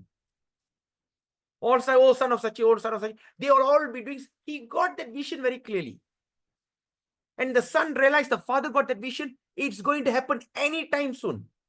He started to put the pressure. Go. And what are the things that he broke? He was first to accept sannyas. After that, he started to initiate sannyasis. Then, after the third thing, he started to use Yukta Vairagya. When a Maharaja of one of the palace, invited him, he went on a car. In those days, sannyasi don't even travel on a car. He was the first sannyasi to wear turban and wear well-dressed, and he got into a car. Everybody criticized him. Hey, what is this sannyasi driving in a car? So he started to put all the system, Yukta Vairagya, use everything for the sake of Krishna. Imagine when Prabhupada go to America and tell everybody to become Babaji. Give up everything, make a small hut and chant Hare Krishna. What will happen to our movement? Do you think by today we can be a devotee? We became a devotee because of the mercy of Prabhupada disciples who have dedicated their life to spread the movement in every town and village. And we are the result of Lord Chaitanya's prediction. We are the result of Bhakti Vinod Thakur's vision. We are the result of Bhakti Siddhanta Saraswati Prabhupada's decision. And we are the result of Srila Prabhupada's commitment. And we are here today. And we should not just simply say, I'm happy. No. We are under this parampara. We are under the Senadipati Bhakta, Commander-in-Chief, Srila Prabhupada. What we should do, we should go and spread this goodwill to others. We cannot simply say, I'm happy. Right? So, RDC formula. Read, distribute, and chant. Only these three things can make your life perfect. Read Prabhupada's book. Not a day that you should pass without reading. Distribute Prabhupada's book, Bhagavad Gita, Srimad Bhagavatam, or any of the small books. At least make a commitment. Then chant. Chant how many rounds? Minimum 16 means don't stay in 16. Oh, minimum 16. No, minimum means minimum. Okay, will you be happy if you just get a C? All right, if your children come back home and says, come back home and tell you, my dear father, all right? So the exam coming, so what's your target? Appa, I will get minimum C. Huh? What? No. C is pass, D is pass, E is fail. Okay, I'll go for minimum D. What will you do as a father? Say, what? What do you mean? I pass enough. No. Is that your standard? D is your standard? Looks like it. No, cannot. Immediately call for a personal tuition, go for this, find out from a friend. Hey, my friend, do you know anybody who teach this subject? Oh yeah, there's one good teacher, call the teacher. Oh, how bad is your son? Oh, very bad. Cannot speak Malay at all. Okay, one-to-one coaching, ask him to send to me once a week, 2 hours, 300 a month. What? 300 a month? Hey, that's considered cheap, If I come to a place, 500 a month. One time I come, you have to pay 100 ringgit, 50 ringgit per session. Wow. I'd rather come to you, but one-to-one. Spend so much of money so that the son or daughter will score A. We should also aspire for that. When we say it's minimum 16, don't stay in 16. We are not trying to just pass. We want to excel. We want to excel in our devotional service. So one of the core step in devotional service is to chant our holy name. And how to chant? Chant with full attention, attentive chanting, number 1. Number 2, not 16, minimum 16, more than 16. All right? So I'm happy to see that devotees are doing 64. Bhakti Siddhanta Saraswati Prabhupada says, if you don't chant 64, you're fallen. But our Prabhupada, Bhakti Vedanta Swami Prabhupada, was so merciful. 11th Canto Srimad Bhagavatam. We will study that as we go on. What he says, there's a statement after the description of Kali Yuga. I know, 11th Canto or 12th, I think 11th Canto, 11th or 12th Canto. He says, soon in the future, the Bhagavatam will be, in Kali Yuga, everybody will become rotten. How are they going to follow these rules? How are they going to follow these rules? He says, yes. And this Bhagavatam is 5,000 years ago. It won't be practical in the future. Right? Stay in a straw hut, eat some little grains, some boiled potato. We cannot. How? Then he says, the one who can alter or adjust the teachings of this, it's only person can do is Bhagavatas. The Bhagavatas can change the rules and regulation or this thing according to the time, place, and circumstances. All right? According to the time, place, circumstance, it can make that adjustment. And who is that Bhagavatas? The one who follow Bhagavatam. Okay, like Mataji says, Acharyas, yes. But there's some Acharyas don't follow Bhagavatam. All right? But here we are talking about Bhagavatas. Bhagavadar. In Tamil, we call Bhagavadar. Yar Bhagavadar? Bhagavadata pinpaduthravar Bhagavadar. The one who follows the Bhagavatam is called Bhagavatas. And they are also known as Bhakti Vedantas. Right? In first canto, we'll study that in the story about what do you call? Narada Muni. Right? Lord Narada. Narada Muni, how he became Lord Narada Muni? Because of a little association with his Bhagavatas. And Prabhupada explained these Bhagavatas are also known as Bhakti Vedantas. So, what did our Prabhupada do? He came back. He came to West. He said, chant 64 rounds. And the disciple, oh, Prabhupada, if I chant 64 rounds, I'll be chanting the whole day. I can't do anything else. And Prabhupada said, hey, it's a mission. All right, make it 32. Then, oh, Prabhupada, 32 also cannot, Prabhupada. It's take a long time, 4 hours, 5 hours. All right, okay, make it 16. 1/4 of 64. Okay, Prabhupada, nothing less. He said, nothing less. Don't argue further. No more discount. We have given you 75% discount. Nothing less than 16. And now we even struggle to chant 16 rounds. Right? But Bhakti, but now he says, but how is it possible when Bhakti Siddhanta Saraswati Prabhupada says, if I don't chant 64 rounds, you're considered fallen. And our Srila Prabhupada says, you chant 16 rounds, you can go back home, back to Godhead. What he says, the rules and regulation, follow the 4 regulatory principle. Okay, that's fair. Okay, no big deal. But after that, he says something which you really have to pay attention. What is that? chant your rounds, complete your rounds by Mangalarti. Now, initially we chant in any time. We can chant in the morning, first 4, afternoon 4, evening 4, night 4. We chant in installment. But it says, I'll get the quote. It's mentioned that if you chant your 16 rounds in Mangalarti, anything that you do during Mangalarti is 4 times. 4-fold. Okay? When you chant your 16 rounds during Mangalarti, is considered a chant 64 rounds. Can you see how proper genius that is Bhagavatas? So if you are not chanting, if you think you cannot chant more than 16 rounds, do it in Mangalarti. All right? So like that, we are here. So look at yourself in the mirror and look at yourself deep into your system and just say, hey, how lucky I am and how grateful I am to the person who made me a devotee. How grateful I am, the person who invited me to come and take. How grateful I am to the person who inspired to take up this bhakti very seriously. How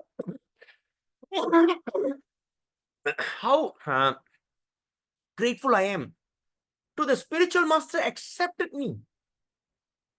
And how grateful I am to Srila Prabhupada who sacrificed his whole life. Do you know, if only Prabhupada didn't become a devotee, do you know, he could be the most historically richest man after the fall of Maharajas in India. What is Ambani? What is Tata? They are nothing. If only Prabhupada had become a businessman, we could understand him as Vyabichari, the world's richest man. Maybe we see Vyabichari, AC car, AC transport, AC aeroplane, you know, like Tata lorry, we see AC lorries. Who knows? You know, he have sacrificed everything. So we have to be eternally grateful. Grateful to our spiritual master, grateful to our Prabhupada, grateful to Bhakti Siddhanta Saraswati Prabhupada, grateful to Bhakti Vinod Thakur. And not only we just in this lineage, even they are sideways. Every one of them kept the light, kept the spirit going. We have no one to undermine. Right? Sometimes they say, oh, my spiritual master is greater than your spiritual master. That's the biggest mistake. Oh, my acharya is greater than your acharya. No. I am grateful under these acharyas.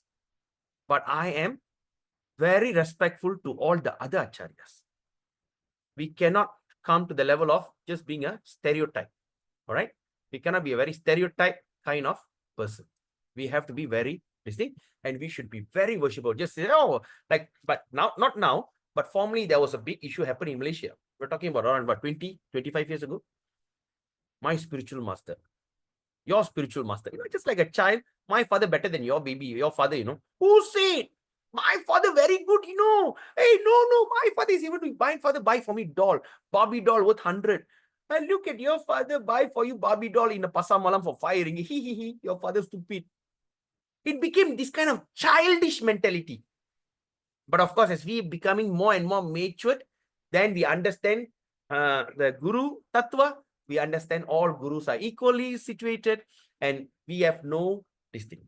So we should be very, very, very thankful to the ISKCON society. Okay? Because this is the international society that created the movement according to the international flavor. Prabhupada has given this and the international flavor. What are the things he changed? Number 1, he started to initiate women. Number 2, he started to initiate the men who don't have a proper background. You know, he was not properly trained. Just come, chant Hare Krishna for 1 month, initiate him. Number 3, he gave Brahmin initiation to the women. Never heard of. In those days, the men get initiated, the women serve the husband, go back home, back to Godhead. But Bhakti Siddhanta Saraswati Prabhupada gave initiation to women. But not so much. But Prabhupada went and initiated, like Yamuna Devi Dasi, you know, Govinda Dasi. Okay. And the 4th thing is another rules he broke. He traveled around the world. He traveled in style. I mean, his style means Yukta Vairagya. All right. Then he started to eat prasadam offered by his female disciples. You know, all these kind of wonderful things Prabhupada did because he's a missionary. And now our acharyas are doing the same thing. So we should not be settled down in peace. We also should always think about this thing. So why I'm telling you the story is because I want you to appreciate these particular verse. Maybe you may not understand or you may not realize what is this now, but sooner or later, by the grace of Krishna, Prabhupada, when you go into some kind of detailed studies, you will start to appreciate, oh my God, you know, Rasa Sudhakari. Rasa means love. Sudhakare. Sudha means it's like an exchange or there's a word in Tamil. Yeah, what is that? I can't. It's a love. Sudhakare. Ati prayatnena ratanta tanta. Krishnena talpavaro pitasa. Alambya tasyaiva karankarena. Joshna kirtanandam alindam apa. The statement of Rasa Sudhakar after passing the night in Krishna. What does it mean? Radharani became so weak that he was unable to get up from the bed. Then Krishna took a hand to help her. Please get up. Took a hand to help her. And that time, Radharani felt guilty having passed the night with him. All right, having passed the night with him. All right. So let's move on.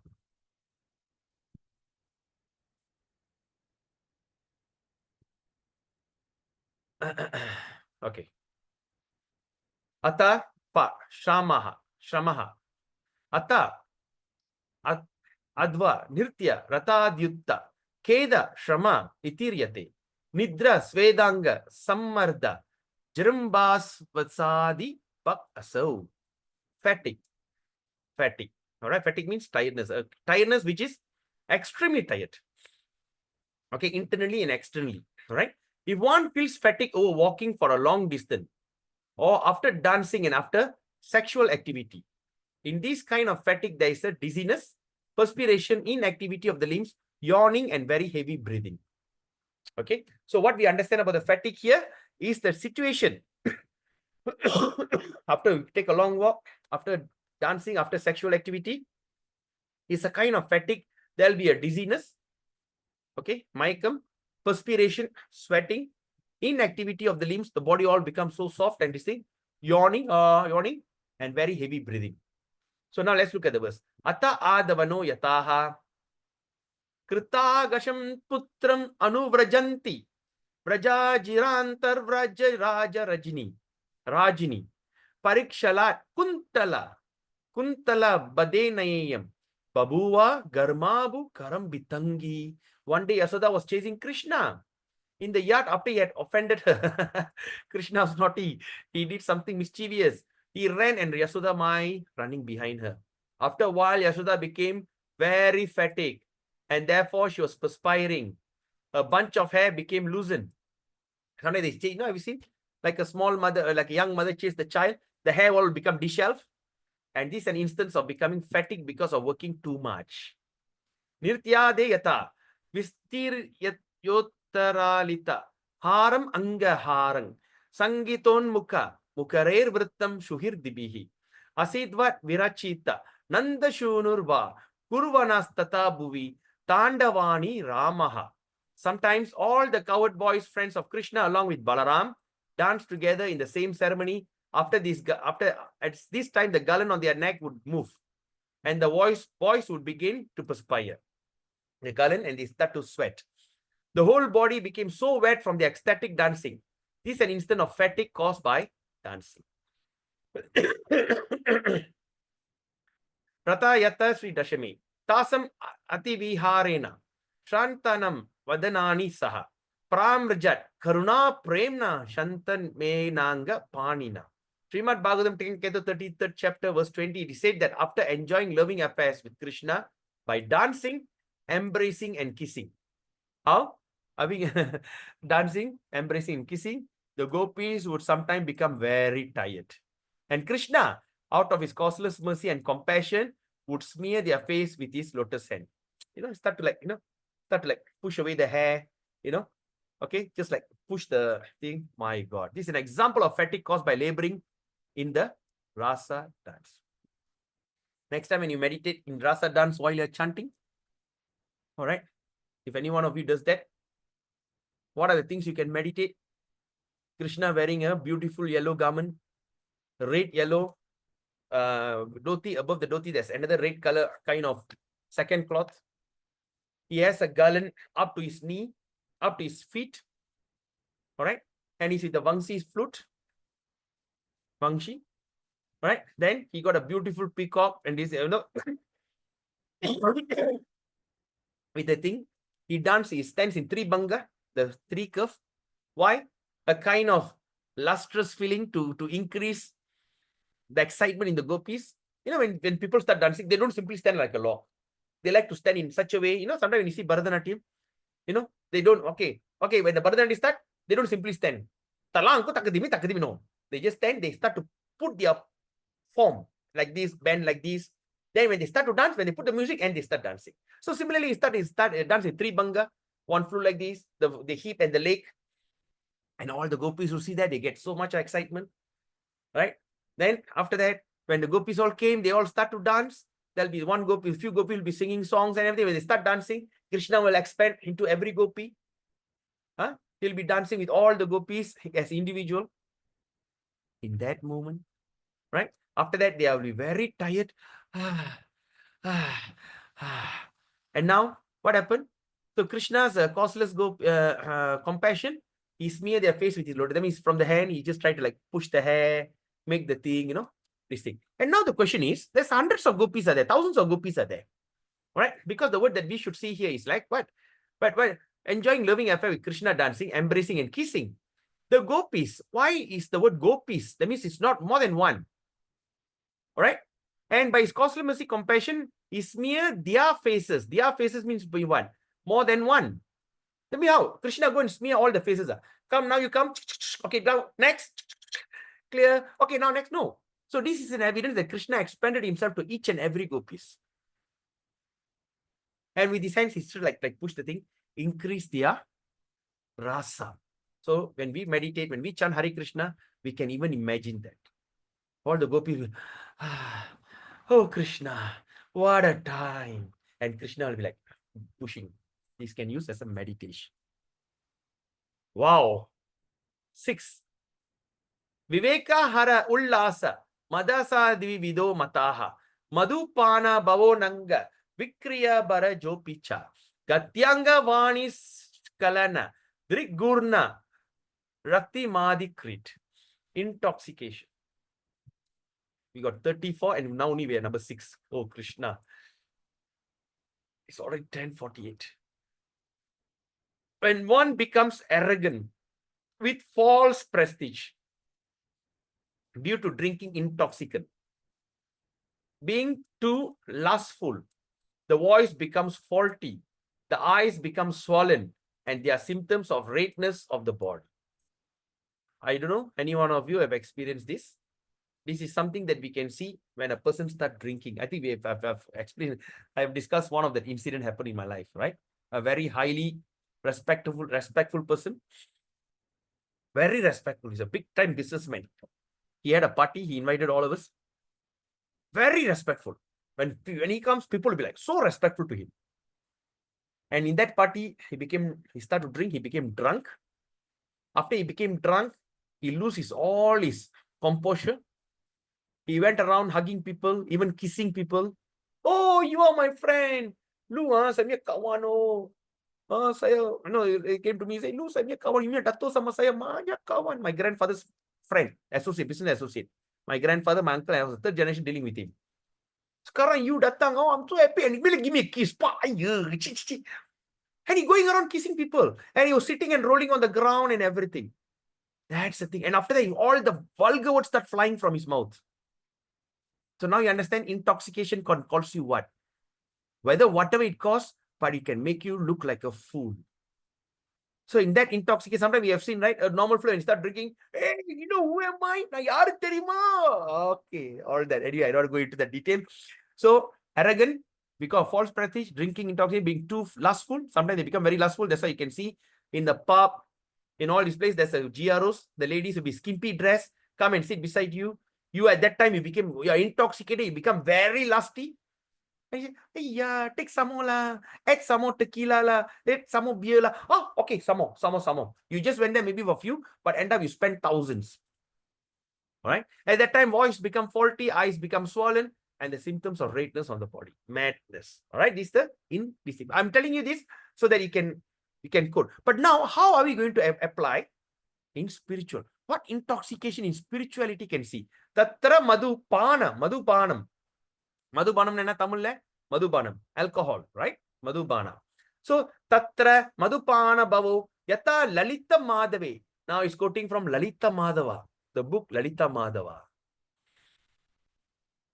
Bilekwanu vilil nirpa pipilika piditaha pinashmi jagat andakam nanu harir kruddam dashyati shachi griha kurangare asasikim tvam ityun naddan uddeti mada dambara skalita chudam agre ali. So mada, kuranga, all these kind of things. Okay, let's see. So there's a statement in Lalita Madhava. And what happened here? Lord Balaram, Baladev, he loved to sing, what they call? Drink this alcohol called Somarasa. It's a kind of made of honey. You know, it takes, sometimes when you eat so much of sugar, we also feel intoxicated. We feel like sleeping, right? Imagine the alcohol beverage made from honey. So Balaram, elder brother, he started to drink and he became intoxicated from drinking excessive quantity of honey. After that, what happened? He began to address the ants. Can you imagine? After that, he started to drink Varuni. Yes, Varuni. Varuni, alcohol called Varuni. Have you done that before, Mataji? Varuni? Skantal செஞ்சிருக்காங்க பிரபு நான் செஞ்சதில்ல I don't know how to make la பிரபு அது குடிச்சிருக்கீங்களா? Have you done that before? இல்ல பிரபு நான் குடிக்கல வைந்துக்கிட்டே. Oh. No, I'm not sure whether the Varuni that devotee makes, can it be intoxicated? Because I've never drank that. தெரியல பிரபு but they make la during Balaram Purnima. Yes, Balaram Purnima they make Varuni. Yeah.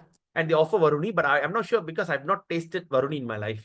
So I'm not sure whether it can create. Anyway, so now Balaram, what happened? The Supreme Personality Balaram became intoxicated. After intoxication, what he did? He started to talk to the ants. You know, the samut, all the small ants are going. You look at the ants, you just try to visualize that. Even you can use that in your chanting. It's beautiful. Oh, you kings of the ants, why are you hiding yourself in these holes? At the same time, he also addressed the king of the heaven. He looked at the heaven and said, why are you hiding in the small holes? Then after he addressed the king of heaven, Indra, he looked up, oh, Indra. Oh, you plaything of Sachi. Plaything of Sachi means Sachidananda. Okay. Why are you laughing? I am now prepared to smash the whole universe. I know that Krishna will not be angry with me. You know, when people get drunk, hey, take the thing. Why are you looking? You know, when people drunk and walking on the street, and imagine the Supreme Personality is doing this. Beautiful. So all the things that we see in this world exists in spiritual world. You know, but I'm not sure about drunk driving lah. I don't know in spiritual whether they drive car, drunk driving and falling into the hole, into the ditch, into the, what they call, into the, allur, what do you call allur? Into the drain or what? But this is some of the things that we can visualize. Of course, we don't use it pathetically. Just imagine such a beautiful Balaram with a plow on his hand. All right? His bodily luster is like the moon, beautiful white.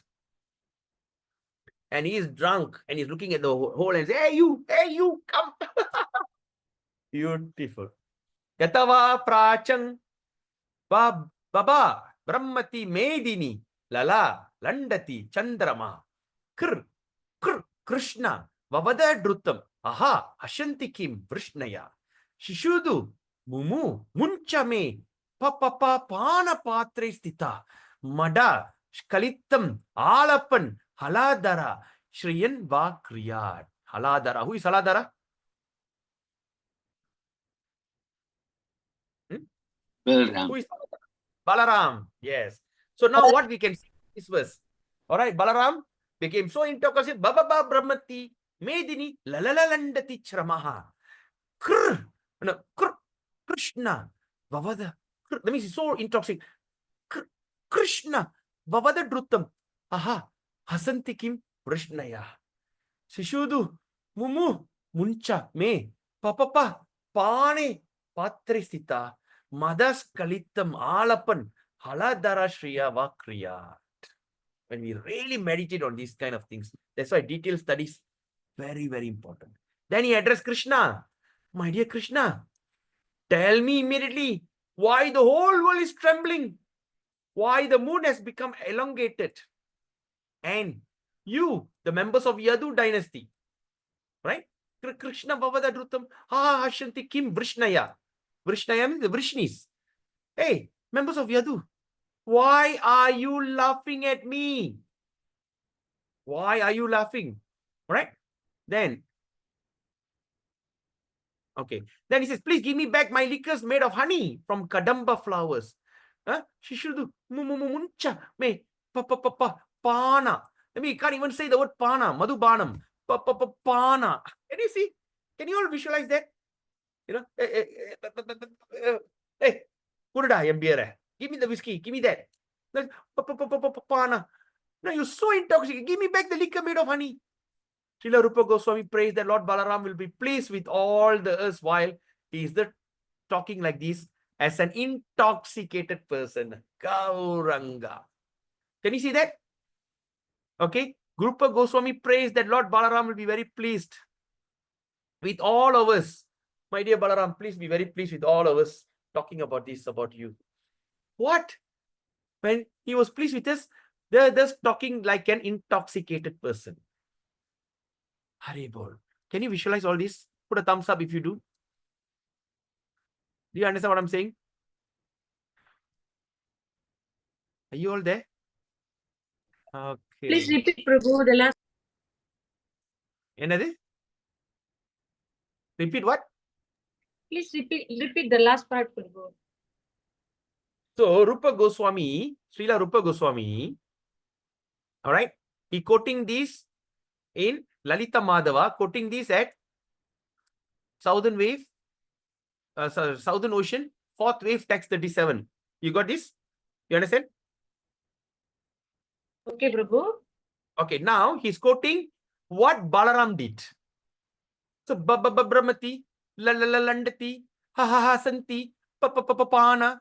அப்படி இது என்ன அர்த்தம்? தண்ணி சூர்ல பேசுறாரு. You got it? He's intoxicated. He's drunk. He can't even pronounce the word properly. Krishna. You understand? Yes, You get yes. it, Mataji? Right. So now what happened?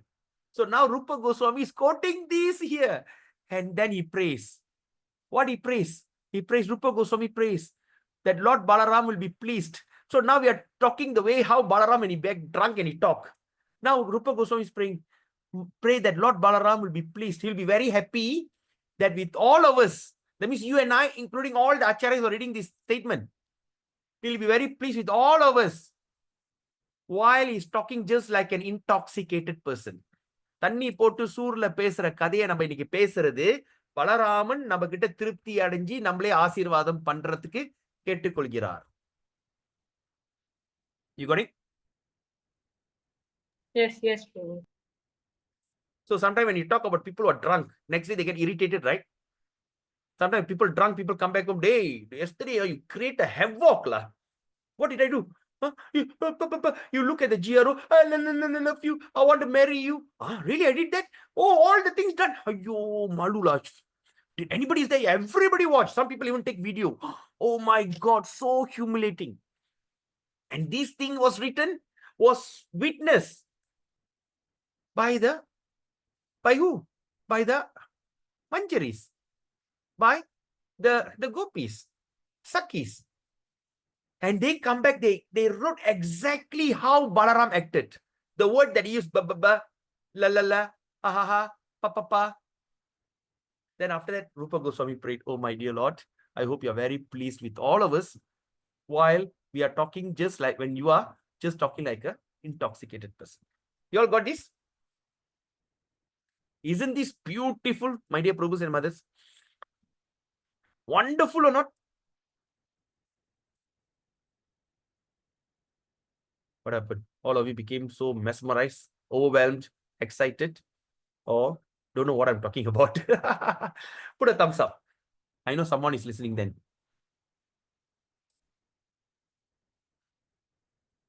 Haribol. Yes, Prabhu, nice.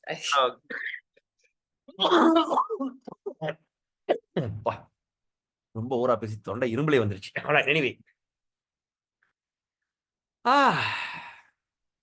Shall we just do another one? Now it's already 11.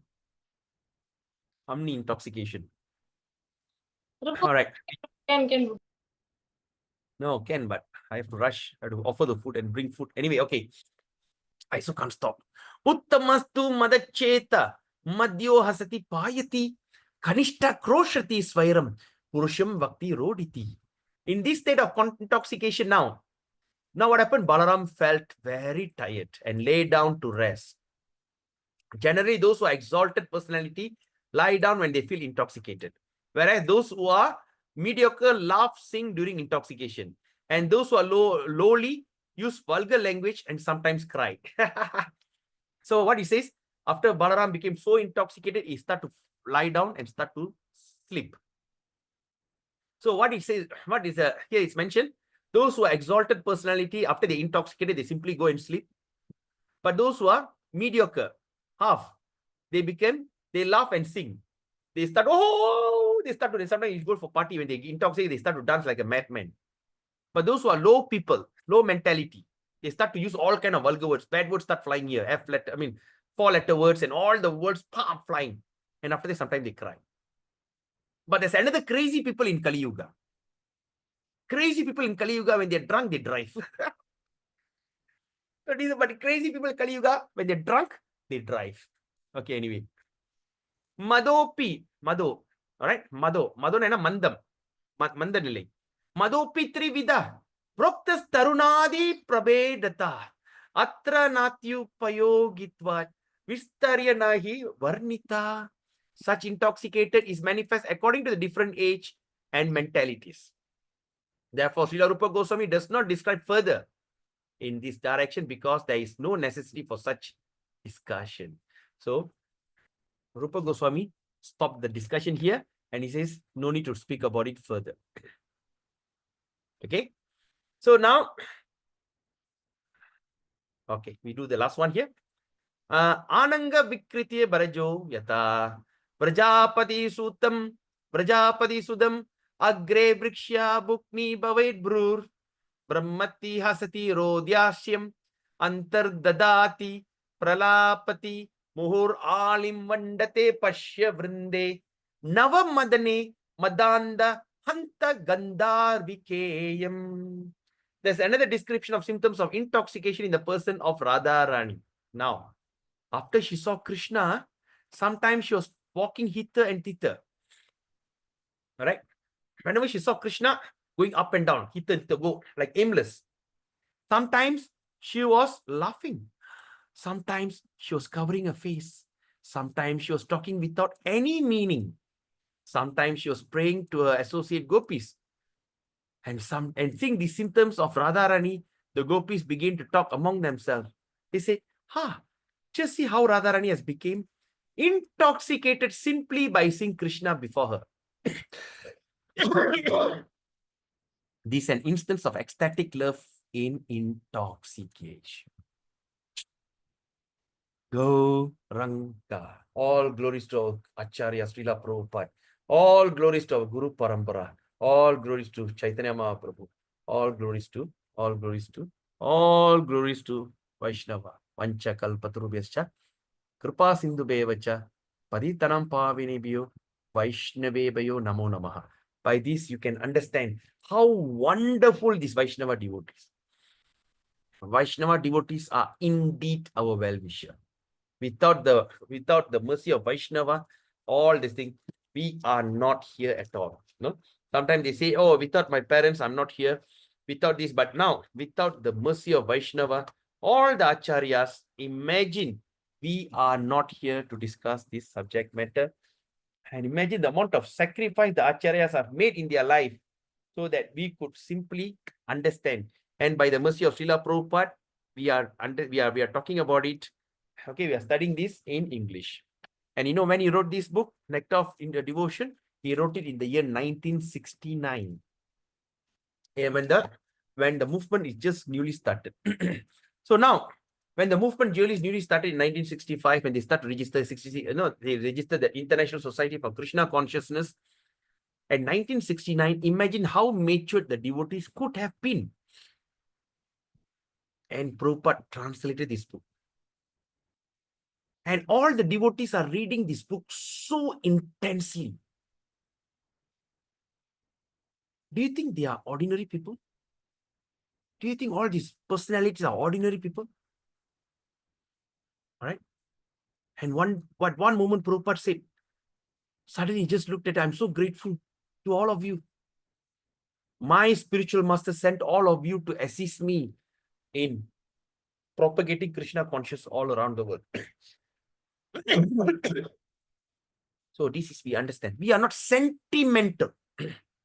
When we talk about this in the early 1960s, 1970s, we can say it's a sentimental. But after some time, Prabhupada told all his disciples, my spiritual master sent all of you to me. I'm so grateful to you all, boys and girls. Right? We can't even open a Namahat center. I opened one Namahat center and struggling so badly. But they, just few years in the movement, were sent to London. 4 boys, 4 girls went to London.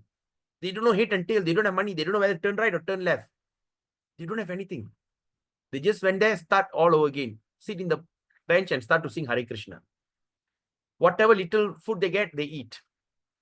Right? But okay, UK and all these places are clean. But what happened when they start to preach in China, in India? When they first started. And who are the personalities? Giriraj Swami, Banu Maharaj. Can you imagine all these? Banu Maharaj from American, Canadian, Japanese, Canadian. Right? Japanese are naturally, they're very clean. And they all must be steady. All must be pakka. He, along with Giriraj Maharaj, with his Yamuna Mataji, all they went and spread the movement in India. They lived in a horrible place. Correct? They lived in a slump. When they're walking, there's something crawling on the body. When they got up, they saw a rat as big as a cat. The rat. And they were too tired to look at it. They had a dysentery. They eat something. They couldn't find anything. When they started to eat something, they couldn't take it. They even went into purging. There's one devotee, one wonderful devotee, Vaishnava family, gave them shelter. After they saw they are sleeping in the slump and all, they're preaching everywhere, terrible. Until the devotees, they used to pass motion in their dhoti. And they were so tired. And you know what this Mataji, she did? Great Vaishnava Seva. They took all their dhoti, that is smeared with stools, pass motion, loose stool, and start to wash them. Took care of them like their own child. You know, when the child passed motion, this Mataji, elderly Mataji, did that kind of seva. Like that, they established International Society for Krishna Consciousness India chapter. And that's when they start to build Krishna Balaram temple, Juhu temple, right? So much of trouble, they almost to cheat Prabhupada, and they built this Mayapur, and all the centers around the India start to spread. You know, imagine. In 1969, what could the devotee could understand? First question. The second question, if it's written and translated, all right, in the 1969 edition, how many books were printed? Right?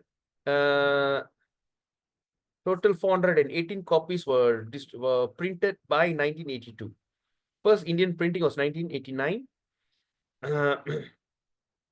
The first copy was printed in 1970. How many books was printed? I'm not so sure. So anyway, when the devotees study the book and take it and start to get excited, this thing. So do you think they are ordinary people? We think about it, right? Of course, we don't talk about it. It's something that we feel it. And we are, by their mercy, today we have this opportunity. Now we have to take this mercy to the next level. We should go and spread this movement, right? And I'm so grateful to Sudha Sindhu Mataji, a Chinese body devotee who have shown so much of commitment. I hope that in the future, many Chinese devotees start to appear in Malaysia. All right. Even I've got a center, Namah Center, dedicated for Chinese preaching. I'm just waiting for any of the Chinese devotee to come and take over the place and make the center into Chinese preaching center. Like that, TK Prabhu, Trivikram Prabhu, and there's another Prabhu, what do you call? Brajan Nanda Prabhu from Australia, all working hard to spread to the Chinese preaching community. And all the others, don't limit yourself only to Indians. Try to take up and spread this movement to everybody. Krishna will guide you from your heart, because this is a great treasure we have. All right, great treasure. So chant your rounds. Now you can chant with more attentive. We can think one or two leelas of Krishna. All right. So anyway, I just cannot stop. I don't know what I'm talking about. You know, I feel like intoxicated now. All right. So with this, we end the session here. Is there any questions? One question I'd like to take. Anybody got any question? All right. If you don't have a question, so please share your feeling, your realization in the group, so that some or other people can take it up, or at least they watch the video. And those who are watching this video, please take note, nothing can be like live classes. If possible, try to join live classes and attend, because live classes, the feeling, the impact is totally different than watching from video. Anyway, it's not a big thing. Even if you get a chance, please watch, share, and try to. Okay. So till then, today is Friday. So tomorrow is Saturday and next day is Sunday. So tomorrow the classes, morning, it's not possible. If I'm available in the evening, I may want to do the class. Same goes on, because Sunday, I suppose go to Telok Intan. They invite me to give a class. But later he said there's a wedding in a devotee community, and most they say they can't do it. So Sunday evening I'm available, I think. Anyway, tomorrow and day after tomorrow session, I will keep you posted, because this is so intoxicating. This class is so wonderful. Talk about all the 32 college Vyabichari Bhava. Then after that, we're going to go into Rati. Rati is even more tastier. Like that, we're going to go deeper and deeper and deeper. So I don't want to miss a day. So I will keep you posted tomorrow. Till then, have a beautiful, blissful, Vyabichari Bhava day. Pancha kalpatarubhyascha kripasindhubhyevacha paritana pavanebhyascha. Hare Krishna. Put a comment in the group, what you have taken, what you have taken away, and how you feel about the session. Just don't say, I feel good. Explain. How is it? Right? Just give a small favor. And those who are watching in YouTube, please put a comment, so I know who has watched the thing. All right? Hare Krishna. Have a nice day. Go Ranga.